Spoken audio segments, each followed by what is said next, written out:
Good day, ladies and gentlemen.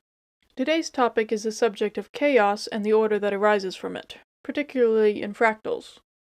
We'll look at the ones that appear in nature and consider how these little things can be useful in math and maybe life. First obvious question, what are fractals? These. The definition is something like detailed organizations found in geometric shapes at any arbitrary scale. What that means in easy speak is a never-ending pattern, one that repeats when you observe them up close or at a distance. Here's an easy visual of a never-ending pattern that you will probably recognize, a tree.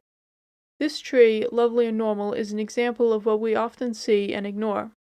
If you look closer at its branches, it looks remarkably similar to the tree as a whole, and closer still, it still looks like a tree. That's a fractal.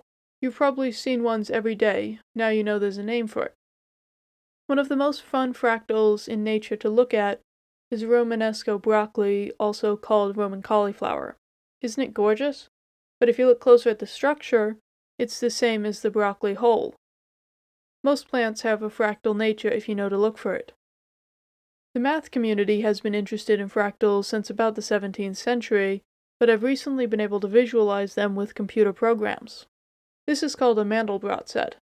It is generated on a computer, and if you zoom in on any edge, it looks the same as the whole. Zoom closer and it still represents the whole. You could zoom in forever and never know if you're seeing the whole or just a portion of an edge. So what's the point of fractals, other than that they're awesome to look at and find in the world around you, of course? They do have some relevance in math and chaos theory, but that's a topic enough for its own video. Fractals are just one of those things that help us understand the world around us and then relate that world back to mathematics. It's true that most people don't need to know about fractals to live their lives, but the point of knowledge is not always immediate practical applicability, but is something you use to grow your world. The more you know, the bigger your world gets and the more options you have for understanding it. As an example, consider the book Jurassic Park. Most people are familiar with the movie franchise, but did you know in the book the author discusses chaos theory in depth and uses fractals to visualize the disorder that necessarily arises from attempting to control nature? Probably not. It is not something the author needed to use, but his knowledge of chaos and fractals made his point much easier to understand and see. That's an example of a writer using theories that may have nothing to do with his career in an interesting manner. How would you use the idea of self-repeating never-ending patterns in your life? There are endless possibilities once you have an idea to start with. As a second example, your life over time could be seen as a fractal.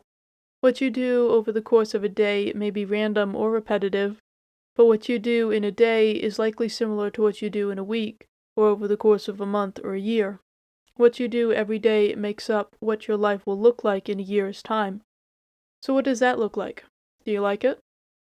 That's all for today, but here are some pretty fractals to look at while you're considering your place in the universe. Ta-ta for now.